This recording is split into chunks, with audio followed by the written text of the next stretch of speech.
Добрый вечер. Вы смотрите информационный выпуск сегодня. В начале о главных событиях.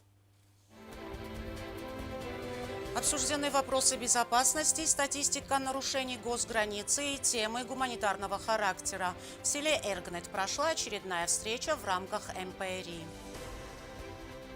Вклад легендарного летчика в Великую Победу невозможно переоценить. В 10-й школе будет установлен бюст Герою Советского Союза Василию Чочьеву. Необходимыми препаратами обеспечены все ветеринарные службы районов республики. Ежегодная вакцинация будет проведена сельскохозяйственным животным и домашним питомцам.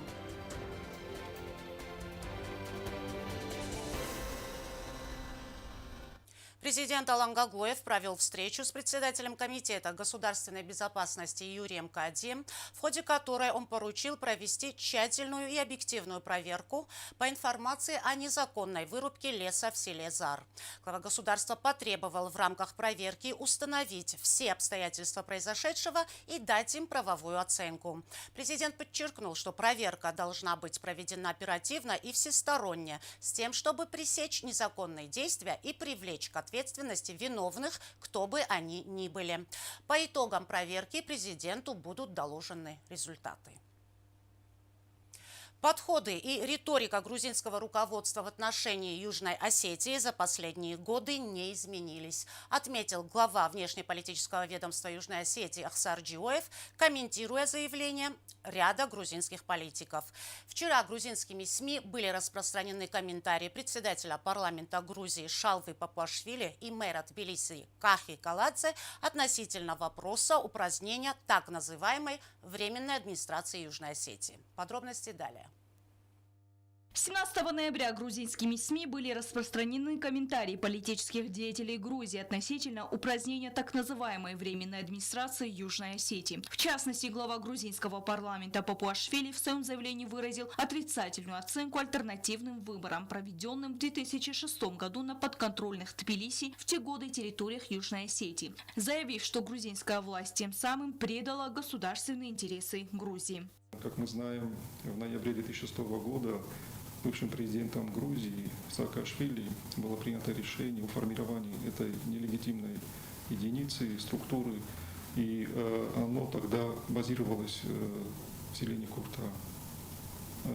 Мы считаем, и тогда считали, что это грубейшее нарушение международного права, и тогда это явилось как частью не только пропагандистского шага, но и частью той политики государственного терроризма, которая проводила правительство Саакашвили в отношении Южной Осетии. Министр иностранных дел отметил использование в официальной повестке Тбилиси деструктивной терминологии и оценочных суждений времен Гамсахурдия и Саакашвили, обвинений в российской оккупации и так далее. Собственно, сам факт упразднения для нас, конечно, является свидетельством того, что в Грузии кое-какие изменения происходят. Но здесь надо понимать те комментарии, которые последовали в связи с этим решением. В частности, председатель парламента Грузии Папуашвили и мэр Тбилиси Каладзе довольно резко высказались по этому поводу, резко в том плане, какую терминологию они использовали. Здесь мы это расцениваем как часть, собственно, внутриполитической борьбы, которая продолжается в Грузии, носит довольно острый характер. И все решения, принимаемые и касающиеся Южной Осетии, они в целом направлены на свою внутреннюю аудиторию и в контексте той политики, внутриполитической борьбы, которая сейчас проходит в Грузии. Для нас неприемлемы подобные термины, как самочаблу и так далее. Для нас признание России и Южной Осетии – это исторические события, и Россия как гарант мира и безопасности прилагает все усилия для сохранения стабильности. А подобного рода высказывания не способствуют, собственно, этой стабильности и неприемлемы, я еще раз скажу, повторяюсь, для нас абсолютно. Министерство иностранных дел Южной Осетии в очередной раз призвал грузинские власти к реальному восприятию политической действительности, которая сложилась после августа 2008 года. Стелла Бязарова, Алим Бетеев, Зарина Татаева. Информационный выпуск сегодня. Минимальное количество нарушений на государственной границе. В селе Эльгнет прошла 128-я встреча в рамках механизмов по предотвращению и реагированию на инциденты. На встрече обсуждались вопросы безопасности, а также гуманитарные вопросы различного характера. Встречи проводятся в рамках женевских дискуссий, посвященных вопросам безопасности в Кавказском регионе с участием делегаций из Южной Осетии, России, Грузии, Европейского Союза, а также представителей организаций по безопасности и сотрудничеству в Европе. Подробности в материале Анжелы Кукоевой. Главной темой 128-й встречи стал вопрос о незаконно размещенном грузинском полицейском посту в селе Виста на территории Южной Осетии, существующем с конца августа 2019 года. Юго-осетинская сторона, как и прежде, настаивает на его снятии. В этот раз мы привели пример, что инициатор выставления этого поста, на тот момент бывший министр внутренних дел Грузии и впоследствии ставший премьер-министром Грузии Георгий Гахария, который инициировал этот пост, в настоящее время грузинской прокуратурой заочно был арестован. В числе обвинений, которые предъявляют господину Гахария, грузинские правоохранительные органы, звучит и попытка дестабилизации обстановки в районе населенного пункта Виста путем выставления полицейского поста. Нами было озвучено, что раз уж грузинское руководство признает ошибочность выставления этого поста, то единственно правильным и логичным решением было бы выведение этого поста с территории Республики Южная Осетия. Глава юго-осетинской делегации, заместитель полномочного представителя президента по вопросам постконфликтного урегулирования, подводя итоги сегодняшней встречи, отметил, что за последнее время зафиксировано минимальное количество нарушений государственной границы, а это всего 3 случая. Кроме того, за рассматриваемый период не было зафиксировано нарушений воздушного пространства Южной Осетии, в том числе проникновений беспилотных летательных аппаратов с грузинской стороны.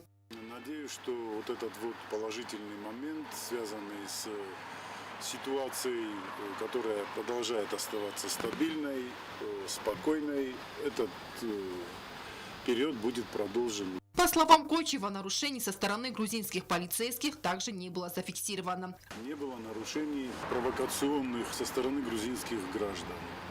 Были отдельные случаи, отдельные инциденты, которые особого значения не представляют и, скорее всего, произошли, попросту говоря, по незнанию. Также сегодня состоялась техническая встреча, посвященная вопросам Терепонского оросительного канала, обеспечивающего водой село Динагар и близлежащие населенные пункты.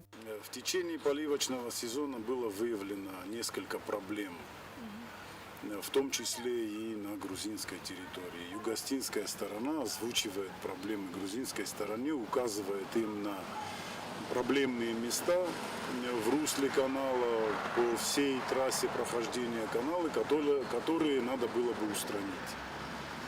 Точно так же мы пообщались и по возможностям Республики Южная Осетия в плане подачи оросительной воды в Терепонский канал.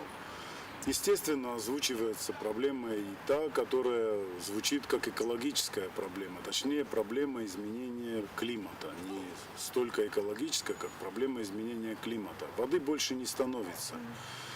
И нами было предложено грузинской стороне еще раз проверить все возможные варианты подачи этой воды, в том числе, естественно, юго-осетинскую сторону интересует больше подача воды в Динагар.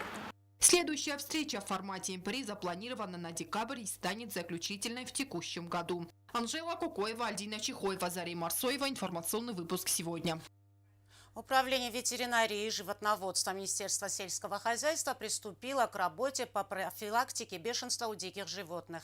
Ежегодная вакцинация будет проведена сельскохозяйственным животным, а также домашним питомцам. Для этих целей Минсельхоз закупил необходимые препараты. Лекарствами обеспечены все ветеринарные службы районов республики. Специалисты-ветеринары Минсельхоза приступили к раскладке вакцины для профилактики бешенства диких животных. Вакцину-приманку раскладывают вручную в местах обитания диких плотоядных животных. В приоритете охватить лесные массивы, расположенные близ населенных пунктов. Плановые работы проводят ветврачи по борьбе с болезнями животных. Необходимый объем препаратов ветеринарным службам районов предоставило Министерство сельского хозяйства. Ușu vakcinau, gățălul vakcina testă, mesela strasklatka kanamsal mesta rayonu kuşçatime.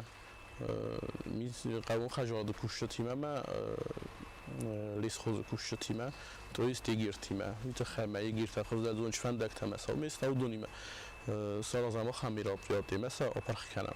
Вакцина представляет собой брикет-приманку темного шоколадного оттенка, изготовленный из компонентов, которые употребляют дикие животные. Внутри скрыта капсула с лекарством. Потребляя этот брикет, дикие хищники получают нужную дозу средства для формирования устойчивого иммунитета против бешенства. Иммунная защита у животного начинает формироваться через 3 недели после вакцинации и сохраняется как минимум на протяжении 1 года. Кроме того, Минсельхоз закупил вакцину от бешенства собак и кошек. Все желающие привить своих домашних питомцев могут обратиться в Министерство сельского хозяйства в любое удобное для них время.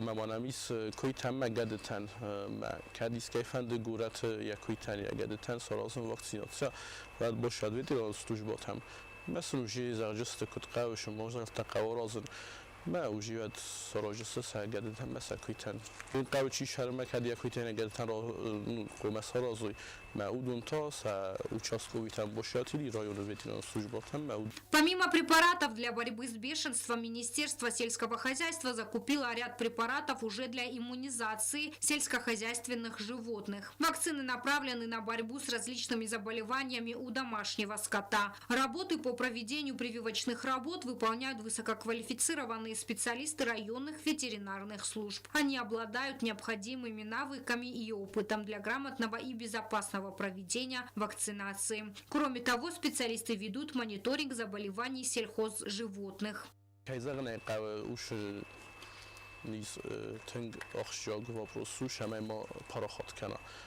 در ریسپوبلیکای کدای زود تافتم ای قطع فوسترتن بیره کنه ما اوجی قوتم در شونج کد درس تا تورا تافتم ای بیرخته ما تنگاخ جاگ وابروستنو ما های فدو آلو ماجرت در آرازم.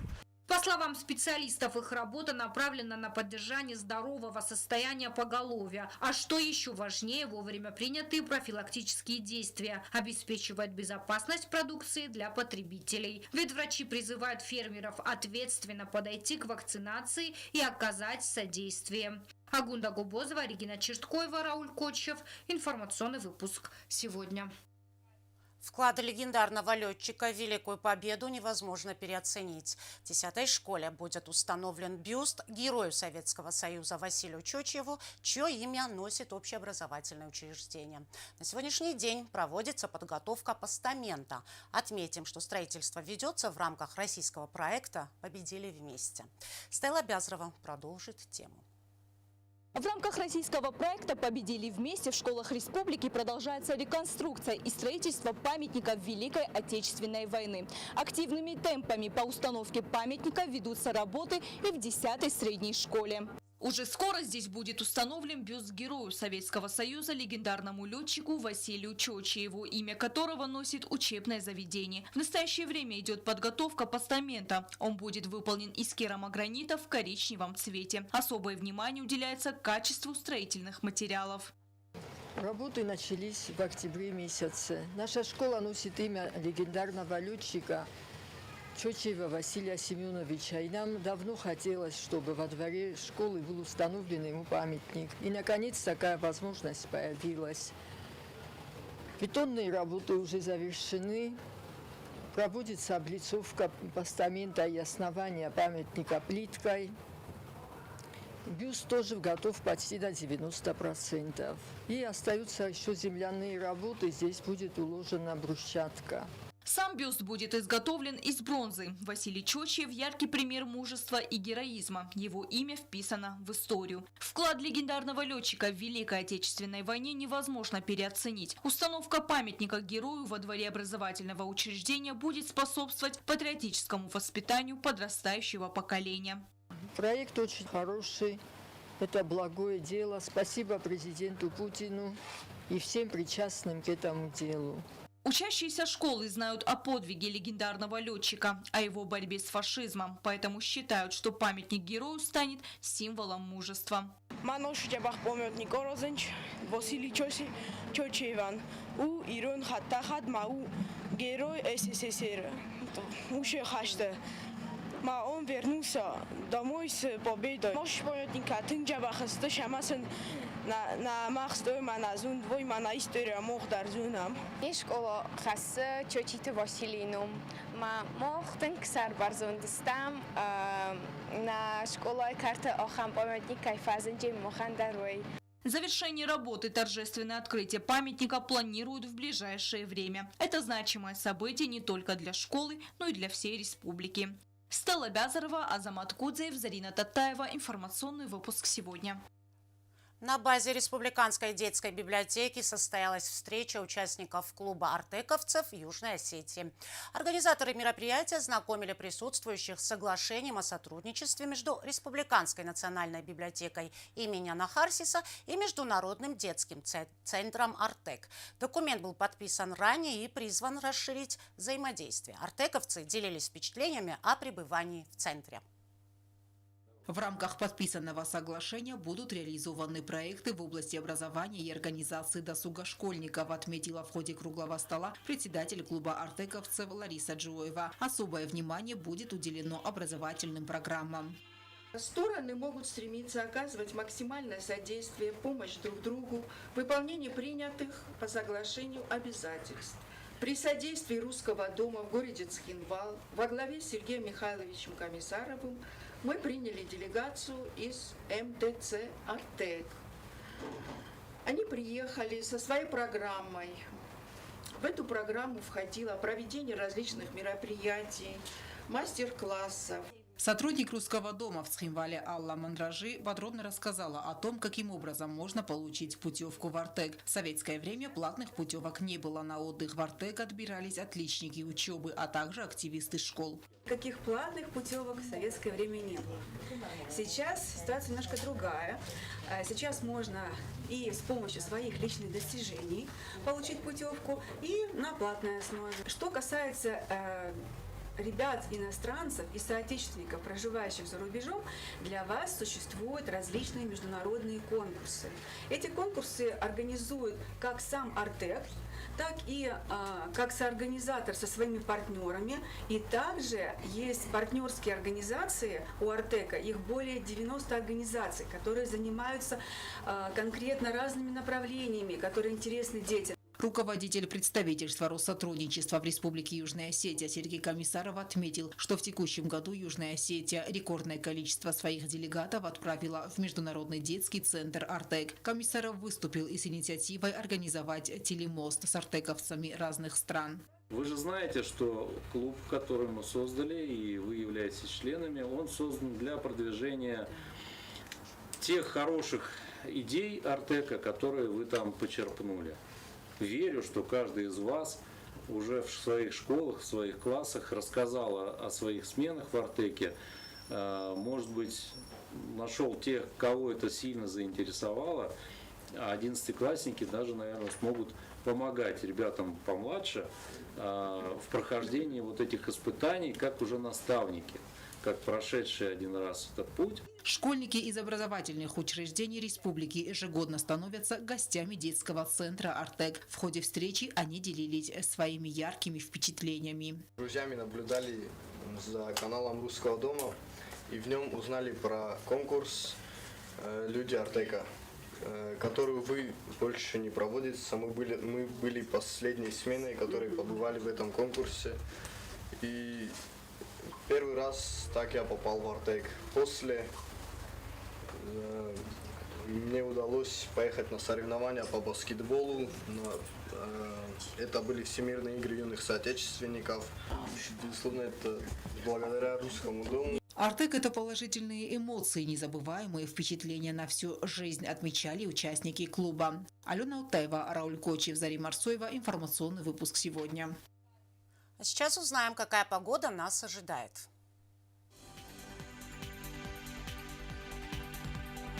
В республике ясно. В Знаурском районе днем плюс 15, ночью плюс 4. В Цавском районе днем плюс 15, ночью 7 градусов тепла. В городе Квайса днем плюс 13, ночью плюс 6. В Ленигорском районе днем плюс 17, ночью плюс 6. В столице республики в Цхинвале днем 16 градусов тепла, ночью плюс 7. На этом наша программа подошла к концу. Я Ирина Чуева. Желаю вам всего доброго и до свидания.